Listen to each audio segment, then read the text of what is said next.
Bom dia a todos, meu nome é Magno Federici Gomes, hoje é dia 25/8/2020 e hoje nós vamos falar de ação, né? A ação como um dos elementos da trilogia estrutural do direito de processo. E o direito de ação é aquele que faz mover, faz que o Poder Judiciário seja provocado ao exercício da sua jurisdição. Eu informo a todos que essa aula ela faz parte do nosso conteúdo de estudos avançados em Direito Processual Civil, da Escola Superior Dom Helder Câmara, né? E eu sou professor de processo e de direito previdenciário nessa instituição.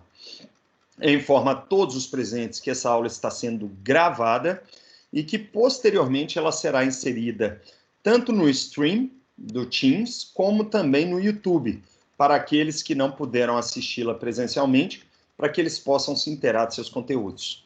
Pois bem, né, como eu falei aqui hoje em dia, nós temos hoje como temática da aula o panorama da ação.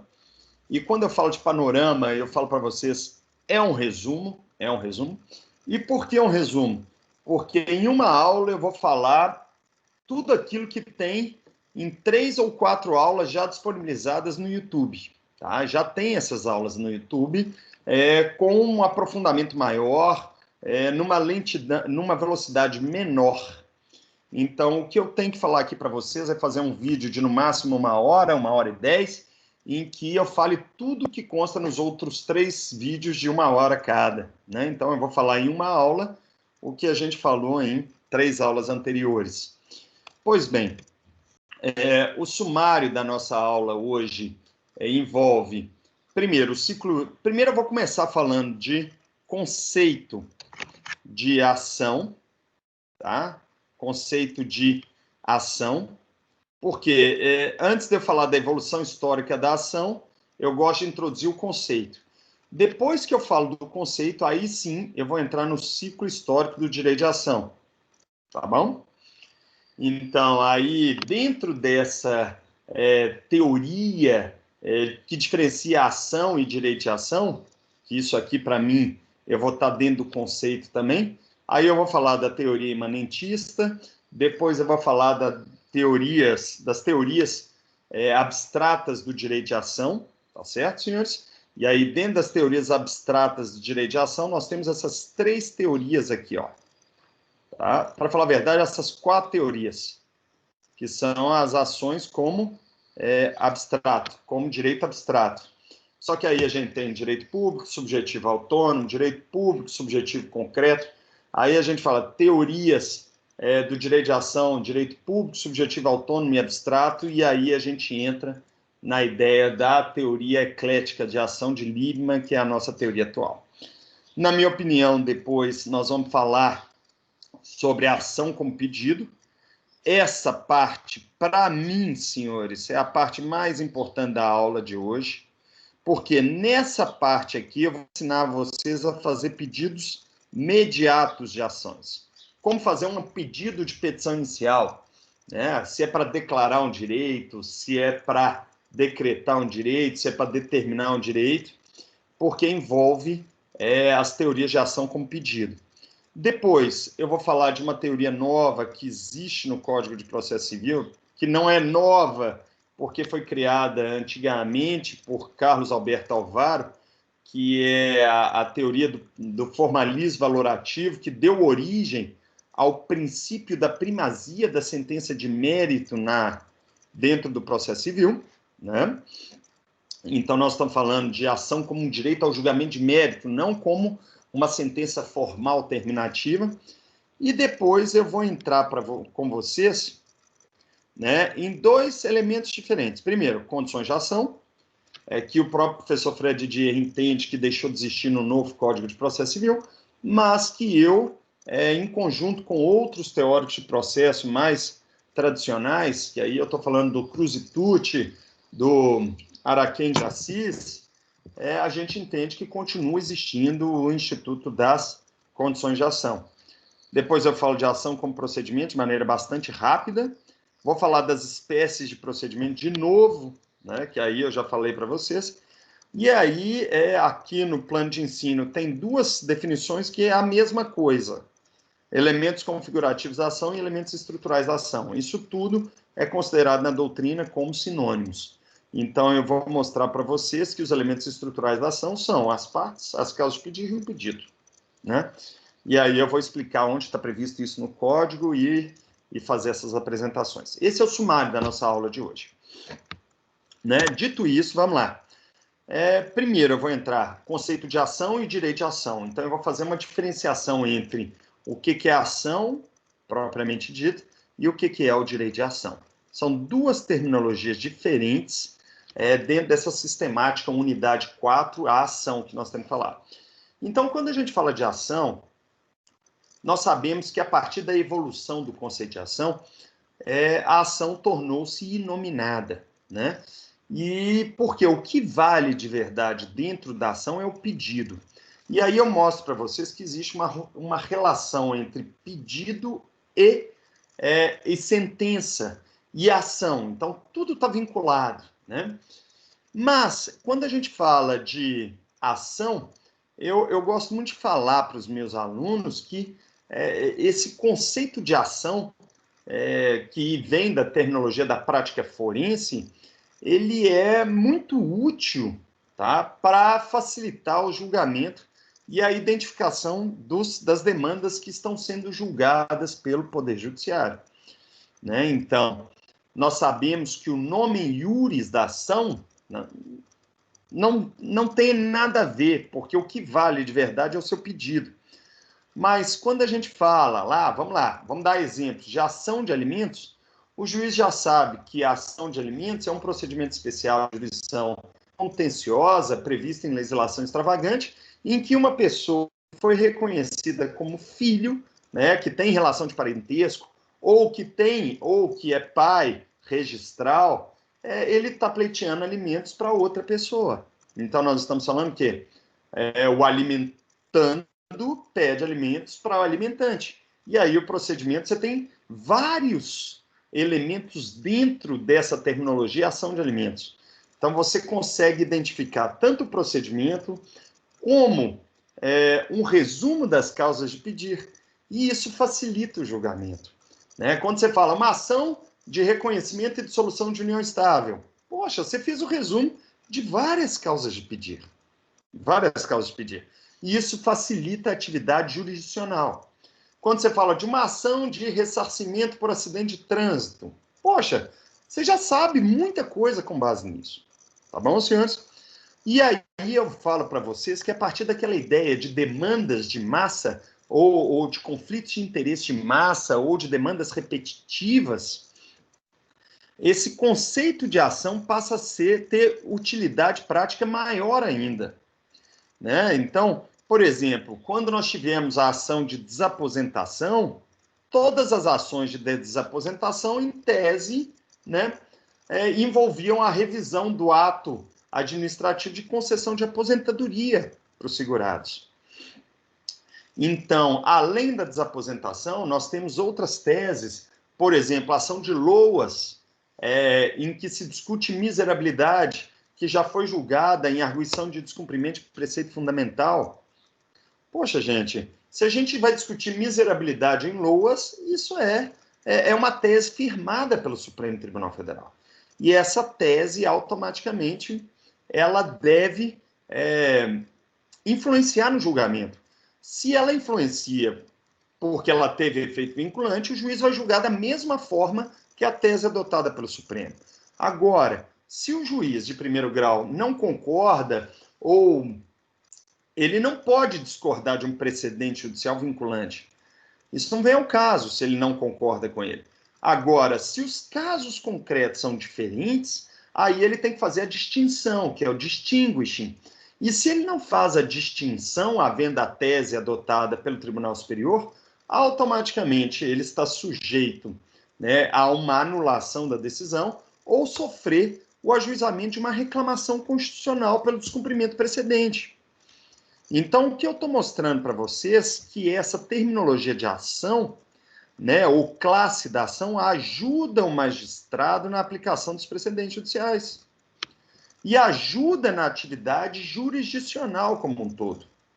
No entanto, o direito de ação ele recebe outro tipo de conceito, né? E o direito de ação é o direito público subjetivo de deduzir uma pretensão em juízo, né?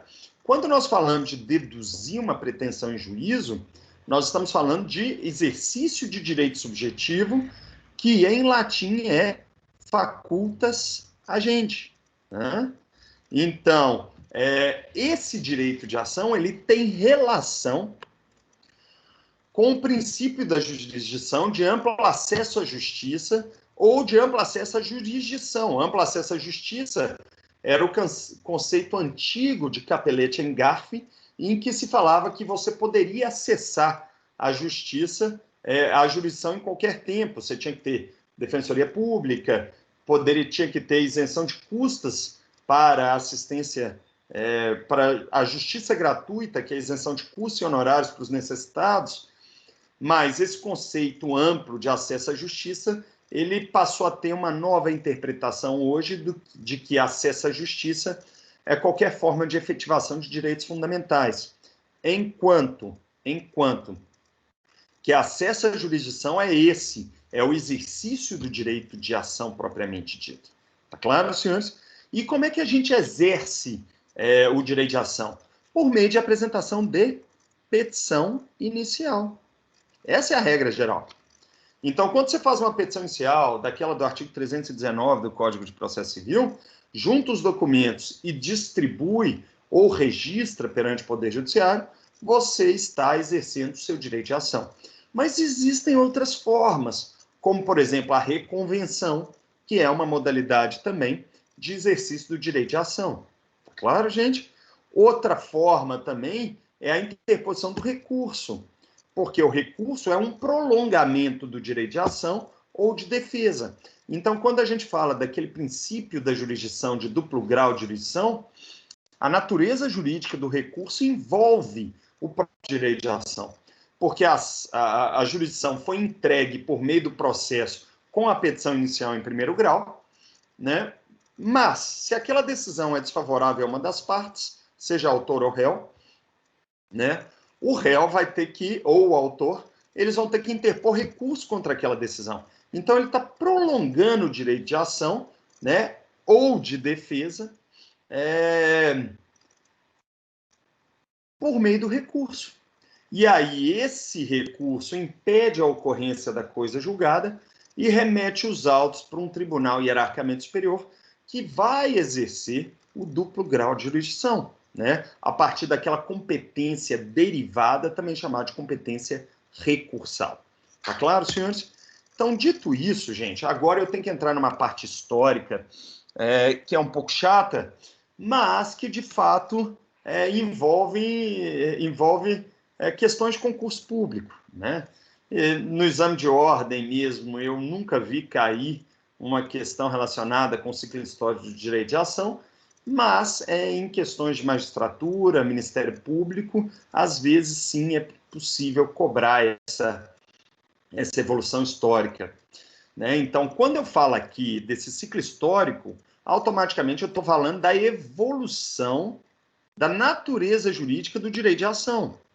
Tá joia, senhores? Isso é importante chamar a atenção. E nós temos 5 teorias, se não me falha a memória. A primeira delas é a teoria civilista ou imanentista. Civilista e imanentista. Os teóricos no exterior são Savigny, não é isso? E aqui no Brasil, né, e em Portugal, são João Monteiro e Santiago Dantas, né? Foi uma das primeiras teorias sobre o direito de ação. E ela vinculava aquela ideia de processo como contrato, né? Então, ela é uma teoria privatista relacionada com o direito de ação. E aí demonstrava que o direito de ação era indissociável do direito material. E só haveria ação se o direito material fosse de fato reconhecido, né? Então, tem como remonte histórico, ou resquício histórico, né, a época romana, porque na lei das 12 tábuas, se você cumprisse as fórmulas adequadas, todo o procedimento adequado, automaticamente você ajuizava e já ganhava a sua demanda. Então, o processo era junto, era indissociável do direito material, né? A partir da outra teoria, da próxima teoria, nós vimos o quê? A mudança da natureza jurídica do processo para quase contrato, porque aí nós tivemos a teoria da ação como direito público, não é isso? Público, porque envolve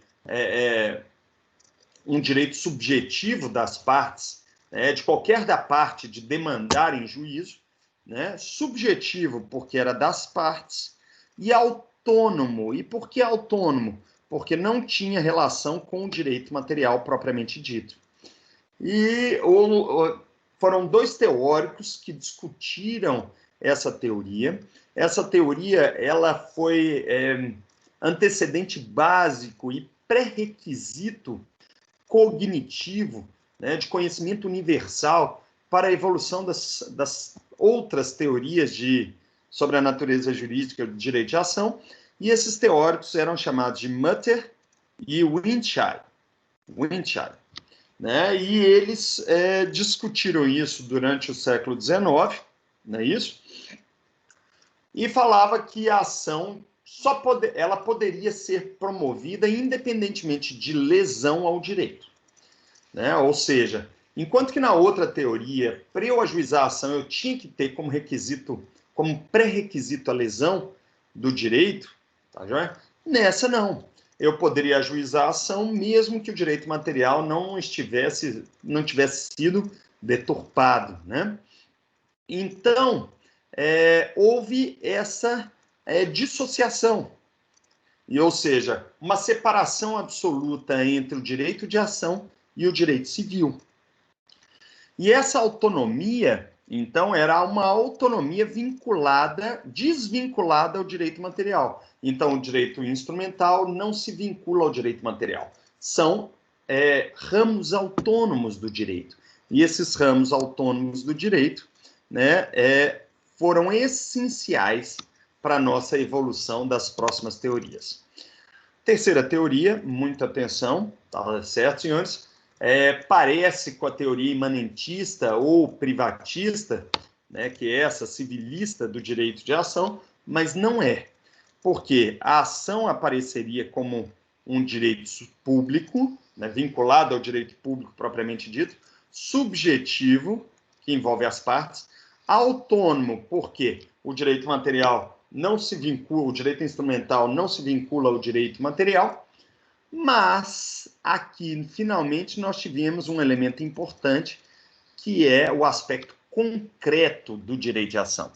E essa teoria de direito de ação como direito público, subjetivo, autônomo e concreto, ela se originou de um jurista alemão, Arnold Watt, né? E Arnold Watt, e ele falava o seguinte, que para haver direito de ação, o juiz tinha que necessariamente julgar procedente os pedidos do autor. Tá claro, gente? Então, ele falava, olha, elas são abstratas, mas se o juiz julgar improcedente o direito de ação, o direito do autor, automaticamente ele não tinha direito de ação. Então, foi um retorno implícito à teoria civilista e imanentista, mas de maneira diversa, porque na teoria imanentista só haveria ação se houvesse lesão ao direito material. Aqui não, eu posso ter ação sem lesão ao direito material, ou seja, em tutelas preventivas, né, ou por ameaça de lesão ao direito material, mas a ação como um todo só vai existir se for julgado procedente o pedido, né? Nós temos alguns resquícios históricos dessa teoria no CPC de 2015, tá claro? E eu faço referência a eles aos artigos 125 e 129 do CPC, tá bom? Que dizem respeito, senhores, às modalidades de intervenção de terceiros, né, porque nós estaremos falando ali, dentro da denunciação à lide, nós temos a possibilidade de julgar procedente a ação, né? E aí nós temos o quê? Práticas viciadas. Práticas viciadas. Né? Por quê? Quando a gente fala na petição inicial, faça o exposto, pede a procedência da ação, o advogado está aplicando a teoria da ação como direito público subjetivo, autônomo e concreto. Tá bom? E o juiz, quando ele julga na sentença e escreve claramente que faço exposto, julgo procedente à ação, ele está fazendo a mesma coisa. Tá claro, gente? Ele está fazendo a mesma coisa. Então, senhores, nós temos que verificar que Chiovenda, que era Giuseppe Chiovenda, um teórico italiano, ele adotou essa teoria como uma teoria relacionada sobre a natureza jurídica da ação. É uma teoria superada, né, superada, senhores, mas que nós temos que considerá-la como elemento constitutivo da evolução da natureza histórica, da natureza jurídica do direito de ação. Tá? Com um probleminha aqui. Vamos lá. Tá funcionando. Então, vamos continuando. Só estava conferindo aqui porque deu uma travadinha. Então, dito isso, senhores, voltando para o nosso PowerPoint, nós temos que Chiovenda, ele falava claramente que essa teoria era a adequada.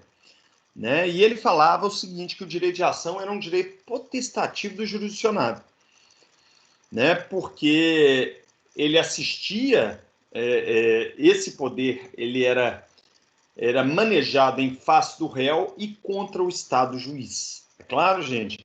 Então, essa terminologia de Chiovenda, né, em aplicação a essa teoria do direito de ação, como direito público, subjetivo, autônomo e concreto, que deu origem a algumas expressões forenses. Né? Então, você fala assim, quando você põe no preâmbulo da petição, vem autor, qualifica por seu advogado, abaixo assinado, respeitosamente a presença de Vossa Excelência, vem propor ação de indenização em face do réu fulano de tal, isso é uma derivação dessa teoria concreta e abstrata do direito, concreta e autônoma do direito de ação. Dito isso, nós vamos para a próxima teoria, que é a evolução mais interessante, né, porque quase que chegou à finalidade desse conceito, e desde essas últimas teorias, que é a teoria do direito de ação como direito público, subjetivo, autônomo e abstrato, né, nós vimos que o direito de ação não se vinculava à procedência do pedido. E por quê? Você pode ajuizar a ação, porque ela é autônoma do direito material, não é isso? Mesmo no caso de lesão ou de ameaça de lesão ao direito, mas o juiz, se julgar improcedente o pedido do autor, ele ainda assim foi manejado o direito de ação. Então, direito público, porque vinculado ao direito público propriamente dito, subjetivo, que envolve as partes, autônomo, porque pode ser ajuizado mesmo que não haja lesão ao direito material, e, finalmente, nós temos o direito abstrato, porque ele não depende de sentença de procedência do pedido. Então, mesmo que o juiz julgue improcedente o pedido, não é isso? Foi manejado o direito de ação. E essa teoria, ela foi desenvolvida também no século XIX por dois teóricos europeus, acho que poloneses, né, que era Ploss e Degenkolb, né? E esses teóricos, né, a partir de uma discussão ampla sobre a natureza jurídica do direito de ação, eles viram que ele era abstrato, né? Então, é muito importante, eu vou falar aqui para vocês, que o direito de ação será manejado pela parte se quiser, né, porque ele é subjetivo, sendo público, porque ele é promovido contra o Estado, direito público. Estou aqui, fazendo uma leitura desse texto aqui para vocês. Sendo público, ele é promovido contra o Estado, direito público, que não se confunde com o direito material, a autonomia, tá joia? Autonomia, né? Podendo ser ou não reconhecido no caso concreto. Então, ele é abstrato. Então, essa seria a definição do que seria um direito de ação como um direito abstrato. A partir daí, nós temos a teoria prevalente no ordenamento jurídico brasileiro. Essa teoria, ela foi criada por Henrique Túlio Liebmann, que eu já citei aqui nas nossas aulas, né? Que foi um dos fundadores da teoria instrumentalista do processo, da Escola Paulista de Processo, né? Teoria eclética.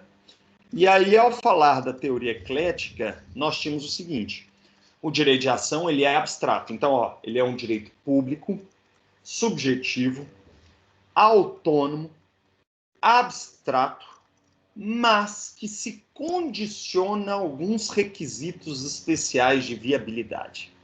E isso vai ser desenvolvido na aula de hoje, quando nós falarmos ainda de princípio de teoria da asserção, né, e da exposição. Então, eu tenho que explicar essas teorias para vocês.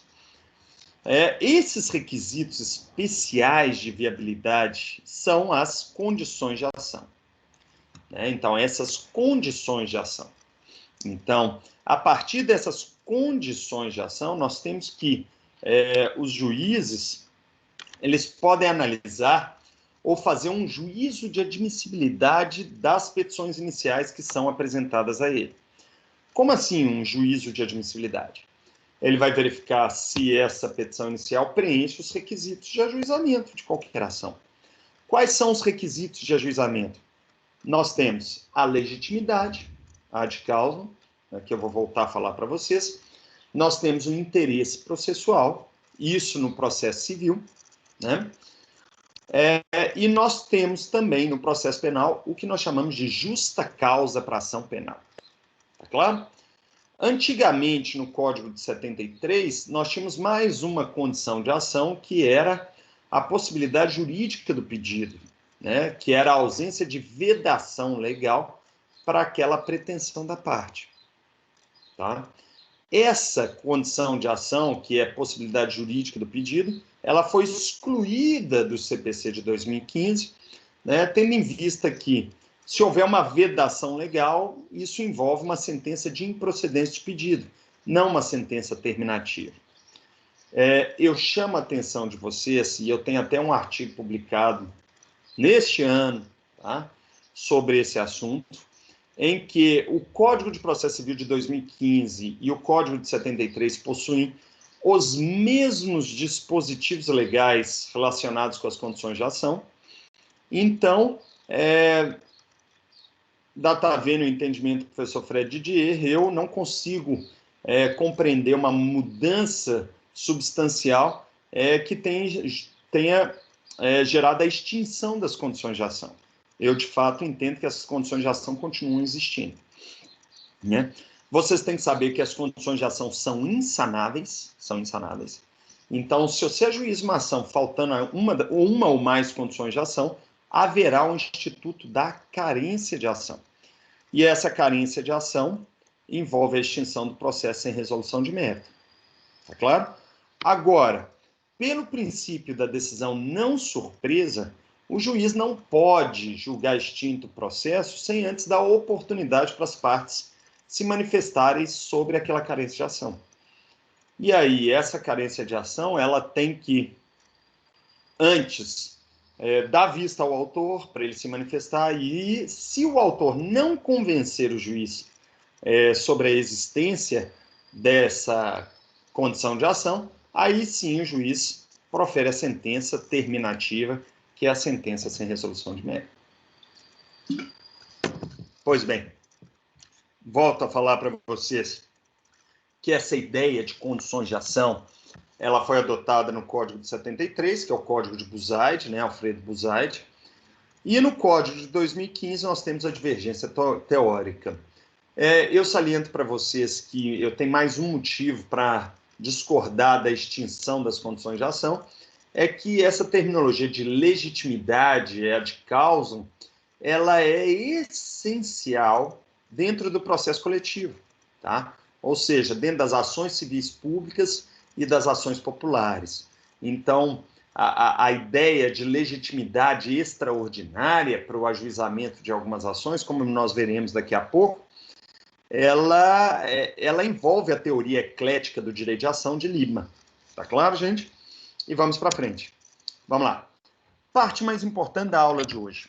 Parte mais importante, na minha opinião, essencial para qualquer atuação prática que vocês tenham. Qualquer petição inicial que vocês venham a fazer. Existe uma parte da teoria que chama da ação como pedido. E eu já falei para vocês que a ação é inominada, né? Agora, quando a gente fala que a ação é inominada, isso significa o quê? Que o nome em iuris da ação se vincula ao pedido da parte.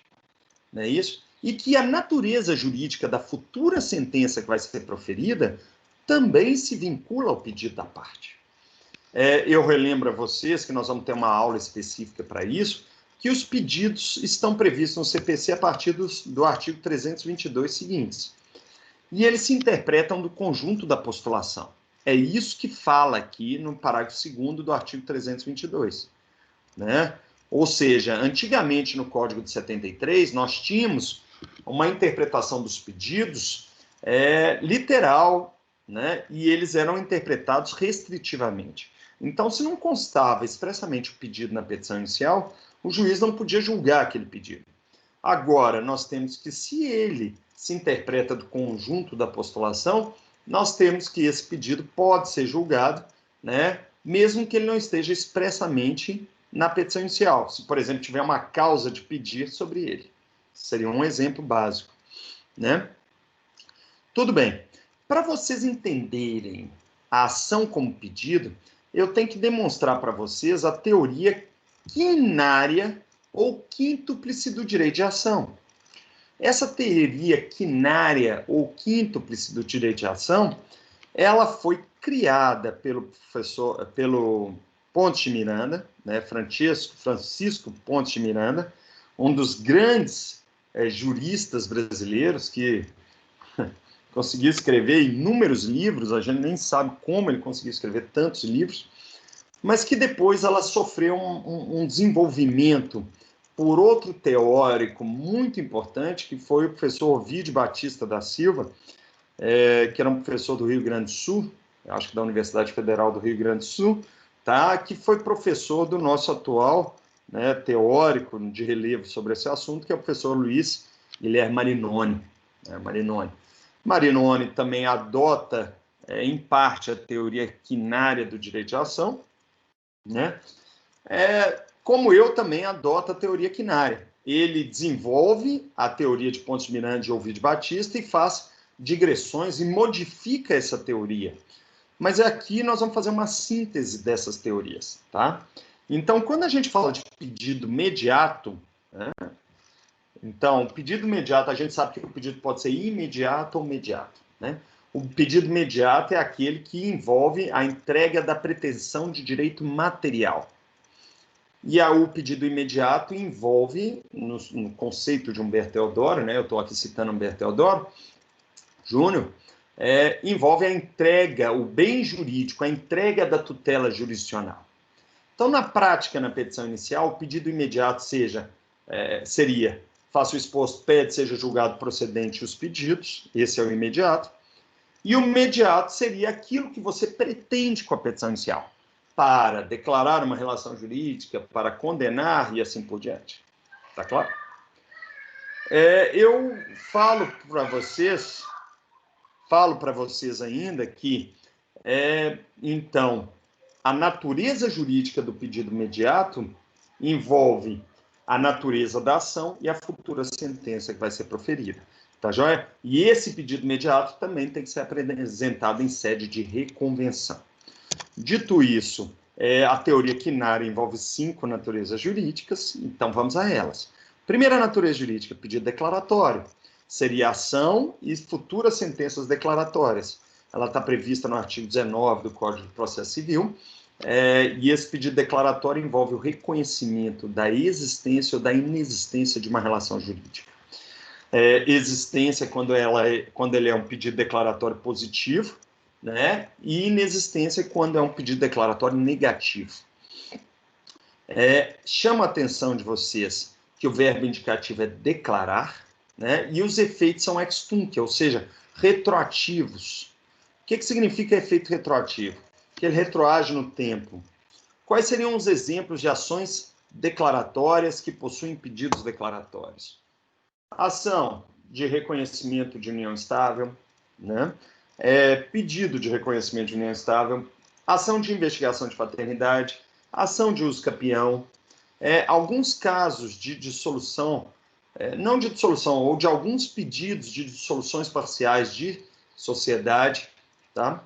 Sempre que você for reconhecer uma nulidade absoluta de direito material, ou seja, simulação, por exemplo, tá claro? Simulação é uma nulidade absoluta, a ausência de capacidade plena, né, de um menino de 15 anos que assina um contrato, por exemplo, então nós estamos falando de nulidades absolutas de direito material.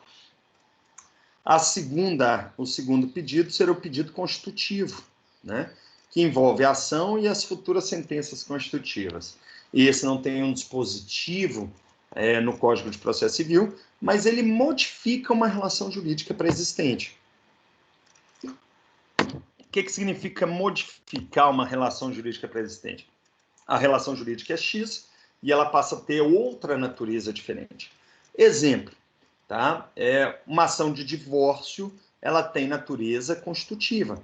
Então, ela quer alterar o estado civil das pessoas de casado para divorciado, né? A dissolução de união estável também. Então, quando você fala de ação de reconhecimento e dissolução de união estável, nós estamos falando de dois pedidos cumulados. O primeiro para declarar a união estável num determinado período, né? E o segundo para dissolver essa união estável a partir de determinada data, né? Então, isso é importante. Ela produz efeitos ex nunc. Outro exemplo de pedido constitutivo seria o de interdição. Alguns pedidos de termo legal na dissolução parcial de sociedades, eles também têm natureza constitutiva. Então, a dissolução parcial de sociedades, ela decreta uma dissolução de uma parte da sociedade, né, determinando a apuração de haveres sociais, e declara a partir de quando vai ocorrer aquela dissolução de sociedades. E se ela tiver efeito retroativo, o segundo pedido, que é o pedido retroativo, vai ser declaratório. Agora, ela pode ser a partir da sentença ou do trânsito em julgado da sentença. Então, aí, nesses casos, ela vai ser ex nunc ou pro futuri, né? Dito isso, nós temos o terceiro pedido, que é o pedido condenatório propriamente dito, né? Então, para as ações condenatórias, e eu posso, assim, sem medo de errar, de que 80% a 90% de todas as ações cíveis que são ajuizadas, elas têm pedido condenatório, né? E ela, em regra, produz efeitos ex nunc. O verbo identificativo é condenar, né? Condenar. Mas quando se trata de juros legais, que é um pedido implícito da petição inicial, correção monetária, que também é pedido implícito, artigo 322, parágrafo 1º, e alimentos de relações de família, aí eles produzem efeitos ex tunc, que é retroativo. Os juros legais são devidos a partir da Constituição da Mora, né? Tem várias súmulas sobre o assunto, súmula 43, súmula 54 do STJ. A correção monetária é devida a partir do efetivo desembolso, né? Mas aí depende da natureza jurídica da relação obrigacional, né? Então, e os alimentos definitivos, eles retroagem à data da citação. Então, vamos com calma aqui, eu não vou aprofundar nisso, eu prefiro aprofundar em momento de incidente de juros em outra aula com vocês, tá bom? Mas exemplo de pedido condenatório, ação de alimentos, ação de investigação de paternidade cumulada com alimentos, porque a investigação de paternidade você pede para declarar a paternidade primeiro, e depois que você declara a paternidade, aí sim você vai condenar o alimentante a pagar alimentos para o alimentando. Tá joia, gente? Então, nós temos esses dois elementos. Então, é um pedido cumulado. Então, primeiro você declara a paternidade na investigação e depois você condena ele em alimentos. cumulação de pedidos pelo procedimento comum, não é isso? Em face de um mesmo réu. Então, tem regra própria de pedido sobre essa acumulação. Dito isso, senhores, nós vamos para os próximos pedidos que foram criados por Pontes de Miranda, que é o pedido autoexecutivo, que é aquele que reconhece uma relação jurídica obrigacional sujeita à tutela específica de obrigação, ou seja, a obrigação de fazer, não fazer ou inibir ou entregar. Tá claro, gente? E determina a sua satisfação dentro da mesma relação jurídica processual. Então, nós estamos falando de um processo sincrético. O que é o processo sincrético? É o determinar, por exemplo, ações de reintegração de posse, ações de manutenção de posse, ação de busca e apreensão fiduciária de bem móvel, ação de despejo, né? Tem natureza de entrega de bens, ações reivindicatórias, ações de missão de posse, ações combinatórias para entrega de medicamentos, tá? Ação para implementação de benefício previdenciário, isso tudo é exemplo de pedido autoexecutivo, tá claro? E aí vem aquela pergunta, qual é a diferença entre condenatório e autoexecutivo? No condenatório, nós estamos sujeitos a cumprimento de sentença. E a obrigação é pecuniária, tá claro? É dinheiro. Enquanto que no autoexecutivo, a obrigação ela é de tutela específica de obrigação de fazer, não fazer, entregar. Tá claro, gente? Então, se você pede para entregar medicamento, é autoexecutivo. Se você pede para devolver um imóvel, é autoexecutivo. Tá claro? E é isso que eles chamam na doutrina, hoje em dia, de processo sincrético. O que é o processo sincrético? Sincrético é que a execução ela está embutida, sincrético.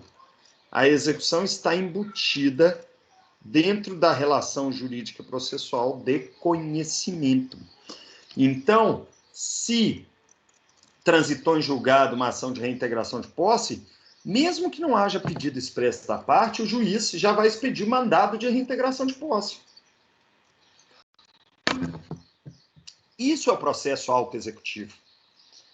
Dito isso, senhores, nós vamos para o próximo pedido, que é o pedido mandamental. Esse pedido mandamental, ele se aplica para garantias constitucionais de mandado de segurança, habeas data, mandado de injunção, tá claro? E habeas corpus.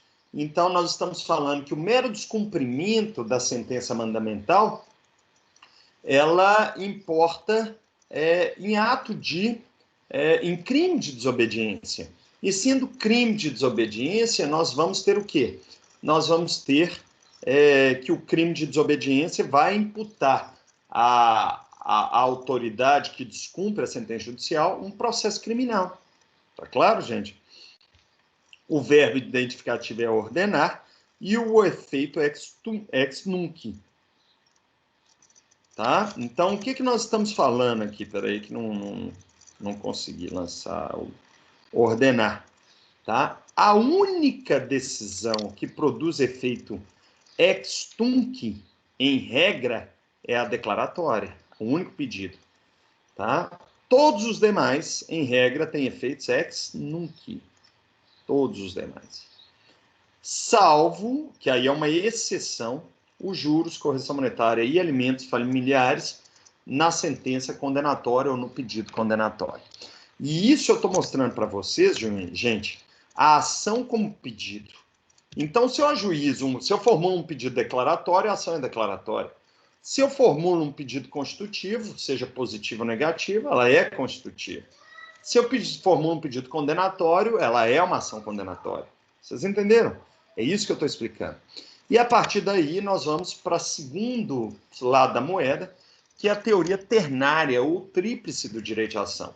Essa teoria é adotada pelo professor Humberto Teodoro Júnior, tá? No livro 1, volume 1 dele, e também no volume 3 do livro do Humberto Teodoro. Também é chancelada pelo nosso professor Gerli Nunes, amigo professor Gerli Nunes, e o professor Gerli Nunes, ele também concorda com essa teoria e fala o seguinte, para essa teoria, não existiriam os pedidos autoexecutivos nem mandamentais, né? Nem mandamentais. Porque esses pedidos autoexecutivos e mandamentais, deixa eu pegar aqui, ó. Esses pedidos autoexecutivos e mandamentais, eles seriam modalidades do pedido condenatório para a teoria ternária, ou tríplice do direito de ação, tá certo? Então, o que nós teríamos, como eu estou falando aqui para vocês? Uma previsão idêntica do pedido declaratório, igual da teoria quíntuplice ou quinária, igual ao pedido constitutivos, mas quando a gente chega no pedido condenatório, o pedido condenatório ele fala em reconhecimento de relação jurídica obrigacional entre as partes, sejam pecuniárias ou de tutelas específicas de obrigação. Então,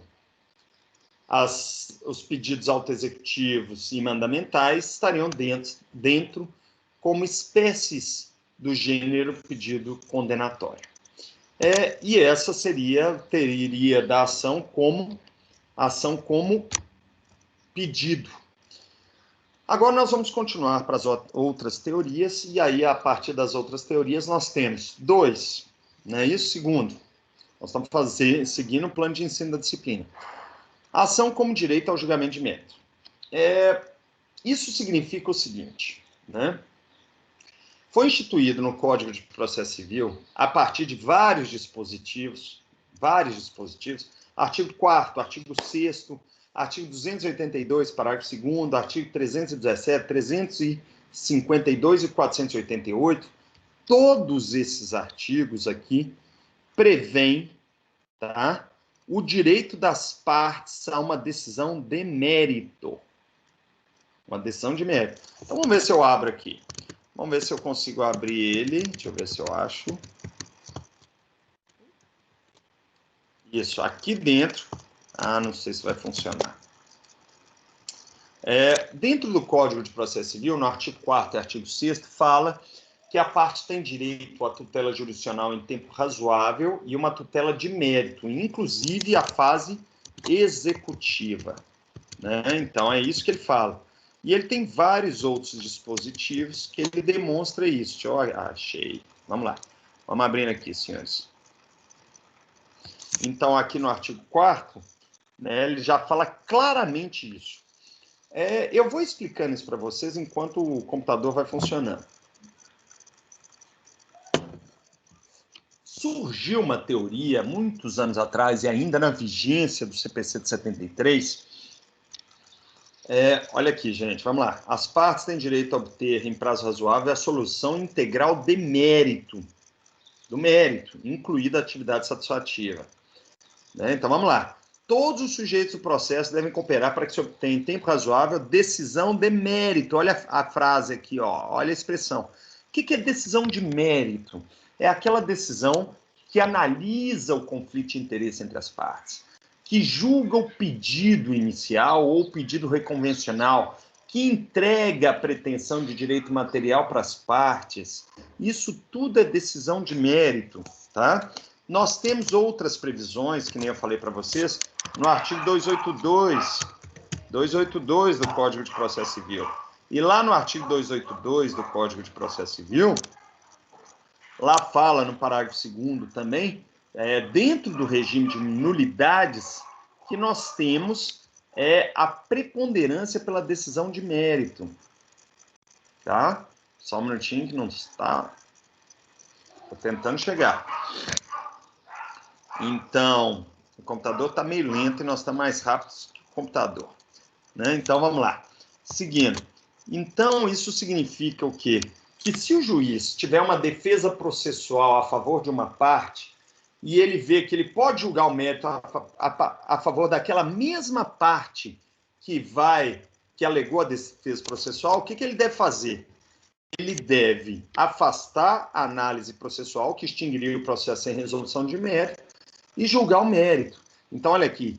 Quando puder decidir o mérito a favor da parte a quem aproveite a decretação de nulidade, o juiz deixa de pronunciar a nulidade, né? Nem manda repetir o ato ou suprir a falta.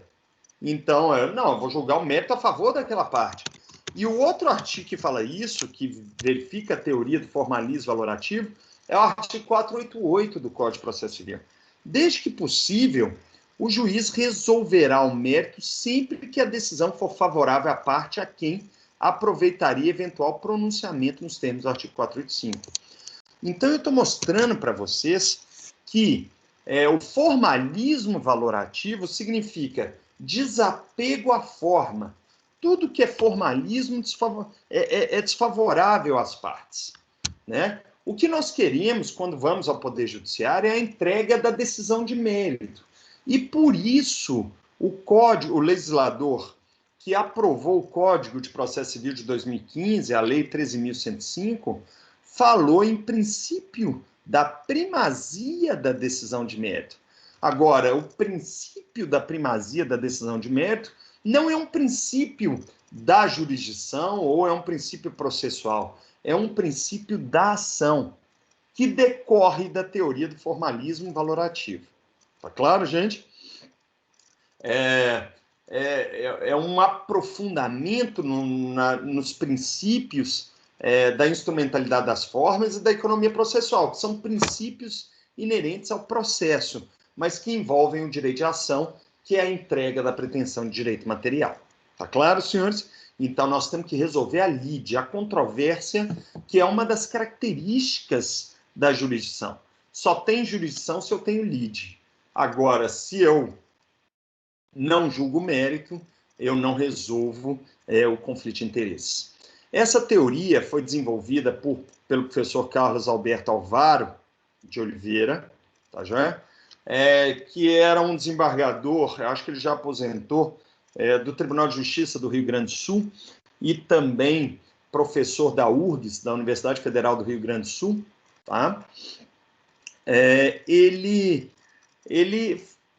criticava muito a posição de vários juízes que, durante o Código de Processo Civil de 73, eles davam prioridade à forma do que ao mérito, né? Então, era muito comum, e hoje ainda continua comum, porque ainda não conseguimos a mudança desse paradigma, de juízes distinguindo os processos em resolução de mérito, na forma do artigo 485.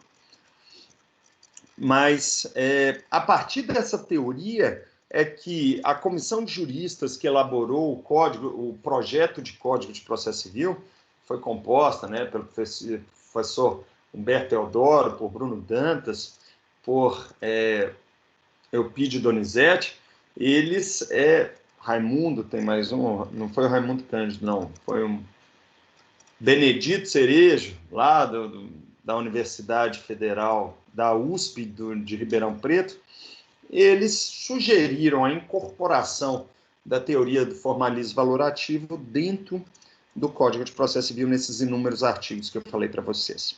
Tá bom? Nós temos derivações dessa teoria, né? Derivações dessa teoria. Uma das derivações é o formalismo democrático do professor Jerry Nunes, da Universidade Federal e da PUC Minas, né? Em que ele fala que a primazia da decisão de mérito é a partir do policentrismo, ou seja, a partir de um contraditório efetivo realizado dentro dos autos. Então, nós estaremos falando também de teoria democrática de processo. E isso é ação como direito ao julgamento de mérito. Tá claro, senhores? Voltamos à ideia das condições de ação. Grande parte desse slide eu já apresentei para vocês, né? Então, eu vou só relembrar. Falamos que condições de ação são os requisitos especiais de viabilidade da ação civil, né? Se faltar um ou mais, haverá carência de ação, né? E a extinção do processo sem resolução. Falamos que a falta de condições de ação é insanável, já foi falado anteriormente, mas que argumentativamente vocês podem convencer o magistrado de que estão presentes, a partir do artigo 10 do CPC, que é o princípio da decisão não surpresa. Então, ao falarmos do artigo 10 do CPC, nós temos claramente, dentro das normas fundamentais, que o juiz não pode decidir em qualquer grau de jurisdição com base em fundamento a respeito do qual não se tenha dado às partes a oportunidade de se manifestar, ainda que se trate de matéria que deva decidir de ofício. Ou seja, mesmo em questões de ordem pública, e a condição de ação é uma questão de ordem pública, ele tem que dar oportunidade para as partes se manifestarem sobre aquele assunto, tá? E aí, em alguns casos, os partes ou o juiz. Ontem mesmo eu tive uma intimação, para falar a verdade, um desembargador do Tribunal de Justiça do Rio de Minas Gerais, determinando que um juiz de primeira instância se manifeste do porquê da inclusão de uma fazenda pública no polo passivo da demanda. Tá? Isso aí foi uma intimação. Eu que incluí a fazenda pública no polo passivo. É uma ação de reintegração de posse, acumulado com pedido de indenização, e o município falou que ele não está na posse do imóvel. Não, ele não está na posse, mas ele promoveu um processo de desapropriação em que ele entrou na posse do imóvel e depois cedeu a posse para outra pessoa jurídica, tá vendo? Que era uma pessoa jurídica de direito privado. Inclusive, o Supremo Tribunal Federal declarou que a nulidade do decreto expropriatório por ausência de interesse público, interesse social, né? Porque você não desapropria um bem para depois doar esse bem para outra pessoa jurídica de direito privado, né? Só que eu tenho vários pedidos. Além do pedido de reintegração de posse, eu tenho pedido de indenização, né? E aí o desembargador ele está querendo saber por que foi incluído o município no polo passivo. Porque o ato ilícito de concessão, de retirada da posse, o esbulho possessório derivou do próprio município. E a partir dali ele vai ter que pagar a indenização solidária. É isso que nós estamos argumentando, né? Dito isso, vamos para frente. Então, prestem muita atenção. Antes de indeferir a petição inicial, o juiz tem que dar a oportunidade do autor convencê-lo de que estão presentes as condições de ação. Eu já convenci o juiz de primeiro grau, mas o desembargador ainda não leu isso e não está convencido, né? Se ele convence que tem as condições de ação, ele recebe inicial em juízo de admissibilidade positivo. Se ele não se convence, aí sim, o que ele faz? Ele extingue o processo em resolução de mérito, né, declarando a carência de ação, né, e indefere a petição inicial, com base no inciso 2, que é a ausência de legitimidade, ou no inciso 3, que é a ausência de interesse processual. Tá bom, senhores? Então vamos lá, que aqui não deu para passar porque o slide parou em outro ícone. Relembro a vocês que as hipóteses de carência de ação também estão no artigo 337 e podem ser arguídas em preliminar de contestação. Seguindo, próximo slide. Dito isso, o que é que nós temos? Já falei para vocês que as condições de ação são questões de ordem pública, então elas podem ser analisadas de ofício, desde que seja antes do trânsito em julgado da decisão. E são várias. Nós temos a legitimidade ad causam, que é a legitimidade para a causa, que é um juízo de aparência. Ou seja, se a parte pode pleitear o que de fato está pedindo aquilo, ou se o réu pode sofrer os efeitos da demanda. Tá bom? Isso é legitimidade ad causam. Quando a gente fala de legitimidade ativa, envolve no polo ativo da demanda, o autor. Quando a gente fala de legitimidade passiva, envolve o réu da demanda. Tá joia, senhores? E isso tudo que eu estou explicando para vocês são aquelas hipóteses em que nós chamamos de legitimidade ordinária, porque o direito é da própria parte, tá? Aquele que está sendo pleiteado em juízo. Chama a atenção de vocês do incidente de correção do polo passivo, que substituiu a antiga nomeação à autoria do CPC de 73, que está previsto que o réu, em preliminar de contestação, ele deve arguir a sua ilegitimidade passiva, mas ele deve, pelo princípio de cooperação, boa-fé, lealdade processuais, já indicar, se ele souber, quem que ele entende como o verdadeiro réu da demanda. Tá joia, senhores? E isso envolve a legitimidade passiva, ou a legitimidade ad causam para o polo passivo. Relembra vocês que nós temos ainda aquelas hipóteses de legitimidade extraordinária, em que um substituto processual pleiteia em nome próprio direito alheio. Então, você pode falar naquelas hipóteses do curador especial, que é nomeado pelo juiz dentro do processo, nas hipóteses de citação ficta. Você pode falar ainda do Ministério Público ajuizando ações coletivas ou seja, ações civis públicas para tutelar direitos e interesses difusos, coletivos ou individuais homogêneos, tá claro, gente? Com base nessa lei 3.747, que é a Lei de Ação Civil Pública. E essas são as hipóteses de legitimidade ad causam dentro do Código de Processo Civil. Finalmente, nós temos o interesse processual, que esse eu não falei o conceito, e quando a gente fala de interesse processual, nós estamos falando que a partir de um trinômio, necessidade, utilidade, adequação, que a pretensão da parte só possa ser resolvida mediante intervenção direta do Poder Judiciário. Tá claro, gente? Então, o conceito aqui. E aí nós temos casos definidos pelo Supremo Tribunal Federal de ausência de interesse processual quando, por exemplo, para benefício novo do INSS, a parte não requer administrativamente o benefício antes de ajuizar a ação para concessão de benefício previdenciário. Tá claro? Outros casos que eu já falei para vocês habeas data, primeiro requerimento administrativo.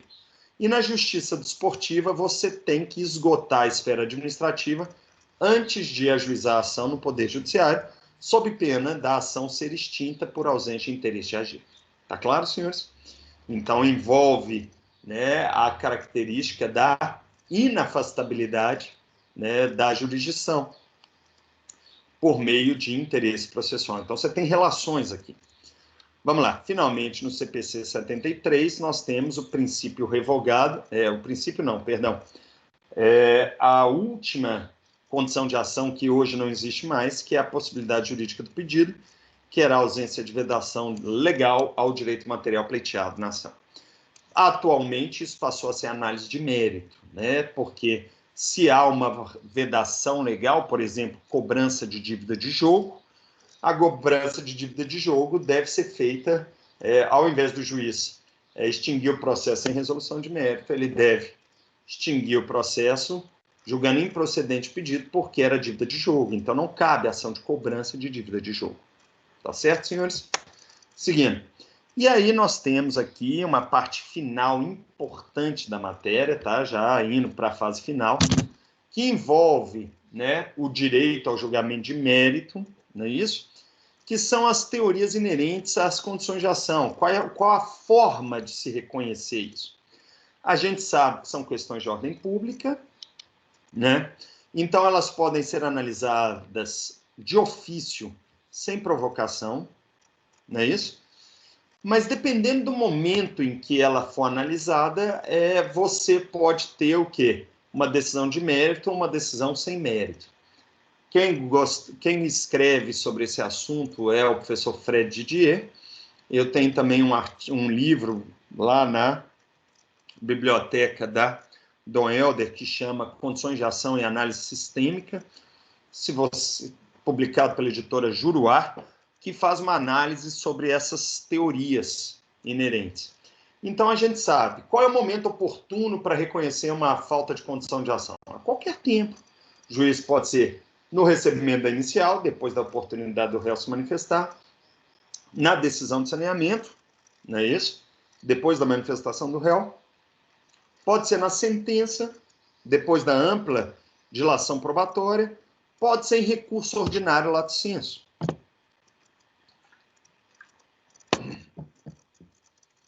O que não pode acontecer é o reconhecimento de carência de ação em sede de recurso especial e extraordinário, se não houve prévia manifestação dos tribunais inferiores sobre o assunto, porque aí nós teríamos a ausência do pré-questionamento e isso seria uma supressão de instância, tá? Mas em primeiro grau de jurisdição a qualquer tempo, inclusive em julgamento de embargo de declaração.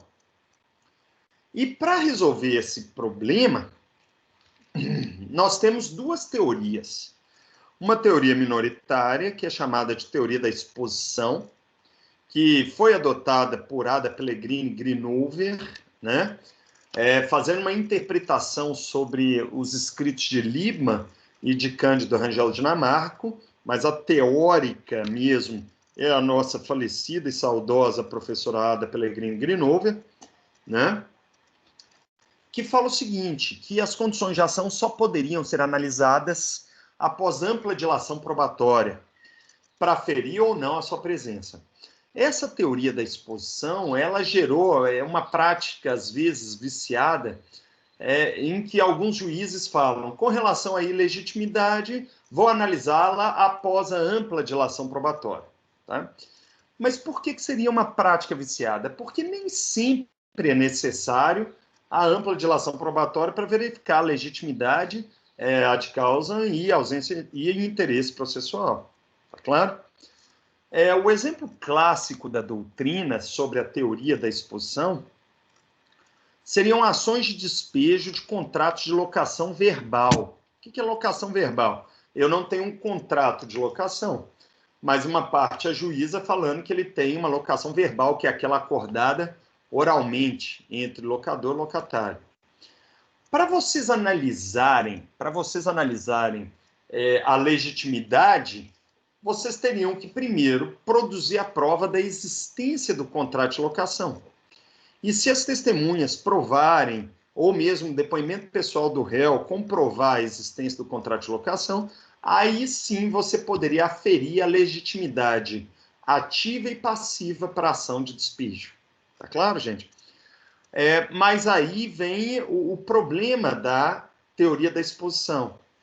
A professora Ada propugna que em todas as hipóteses, mesmo depois da ampla dilação probatória, a sentença teria que ser sem resolução de mérito. E extinguir o processo sem resolução acaba gerando o que nós chamamos de coisa julgada formal. E a coisa julgada formal não impede o ajuizamento de nova e idêntica demanda na forma do artigo 486. Claro, senhores? Por esse problema expresso na teoria da exposição, que é a teoria minoritária, aí é que nós tivemos o quê? A teoria da asserção. E essa teoria da asserção é a teoria majoritária hoje em dia, né? Porque a partir da teoria da asserção, nós temos os teóricos José Carlos Barbosa Moreira, professor Humberto Teodoro Júnior, não é isso? Aí o professor Alexandre Freitas Câmara, o ministro Luiz Fux, e aí alguns teóricos, doutrinadores, Fábio Luiz Gomes, que escrevia muito com o Ovidio Batista, Rodrigo da Cunha, Lima Freire, que escreveu um livro sobre condições de ação muito bom, publicado pela editora RT, o professor Fred Dier Júnior, professor Dierle Nunes, esse humilde professor que vos fala, também entende de acordo com a teoria da asserção. Então, a teoria da asserção, ela desenvolve os conteúdos da seguinte forma. Muita atenção, tá? Em análise superficial, em cognição sumária, que é antes do contraditório, antes da ampla defesa, antes da ampla produção probatória, o juiz pode analisar as condições da ação, e daqui que vem o nome, que a gente chama de status assertionis. E aí, teoria da asserção, tá claro? De ofício. E nesses casos de cognição superficial e sumária, tá? Mesmo ouvindo o autor sobre a condição de ação, ele vai proferir uma decisão terminativa sem resolução de mérito por carência de ação. Então, seria naquelas hipóteses de indeferimento da inicial.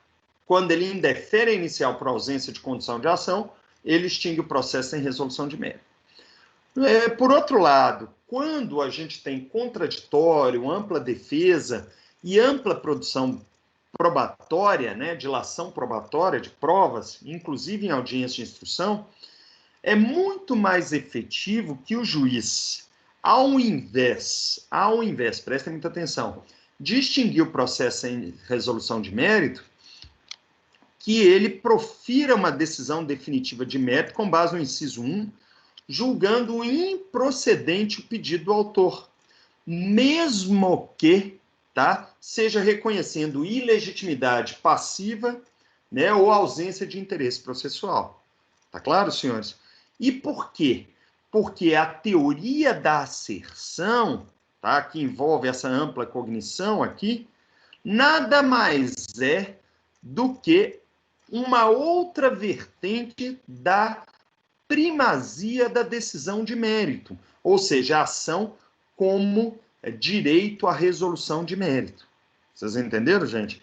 Então, aqui o que eu estou falando, a conclusão é essa. É mais efetiva do que a teoria da exposição pela possibilidade de coisa julgada material, gente.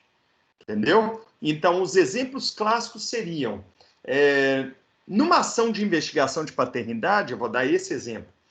Se o juiz verificar que o exame de DNA é negativo, então que o réu não é pai do autor, ao invés dele extinguir o processo por carência de ação, ou seja, ilegitimidade ativa, ele tem que julgar improcedente o pedido do autor, falando que o réu não é pai do autor.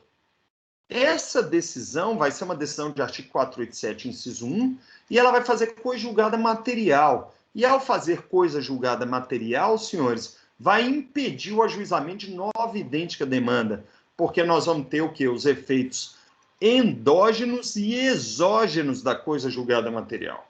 Tá claro, senhores? Então, quando o juiz aplica a teoria da asserção, ele efetiva a teoria do formalismo valorativo e aplica o direito de ação como ação como direito ao julgamento de mérito. Pois bem, senhores, né? Nós temos ainda a teoria penal, né? E a teoria penal, ela fala que as condições de ação são a legitimidade ad causa, o interesse processual e ainda a justa causa para a ação penal, que são os indícios suficientes de materialidade e autoria da ação penal, né? Quando a gente fala de ação como procedimento, é uma prática viciada que utiliza o procedimento especial como nome da ação, como, por exemplo, a ação de consignação e pagamento, ação de exigência de contas, ação de dissolução parcial de sociedades, ação de reintegração de posse. E a gente sabe que os elementos configurativos da ação estão no parágrafo 2º do artigo 337. E quais são os elementos configurativos do direito de ação? Tá? É o que a gente chama de identidade tríplice do direito de ação. Só uma ação é igual à outra quando ela tem as mesmas partes, a mesma causa de pedir e o mesmo pedido. Tá claro, senhores? Então, esse elemento configurativo e estrutural do direito de ação nada mais é que um instituto próprio para se verificar litispendência, coisa julgada material e ainda perempção. Tá bom, senhores? Nesse momento, eu vou encerrar nossa aula. Eu informo a vocês que essa aula será disponibilizada no YouTube assim que o stream terminar a gravação da aula. Eu me coloco à disposição para tudo aquilo que vocês precisarem. E agora eu vou encerrar essa gravação para que vocês possam me formular eventuais perguntas, tá? E essas eventuais perguntas sobre os conteúdos lecionados hoje. Muito obrigado a todos, tá? E até mais. E se cuidem até que nós tenhamos o quê? Vacina para a pandemia. Apesar de que, pelas notícias recentes, ela vai ser o quê? Endêmica. Então, a vacina vai ter que ser periódica, como é a nossa vacina de gripe ou de pneumonia. Um abraço a todos. Até mais.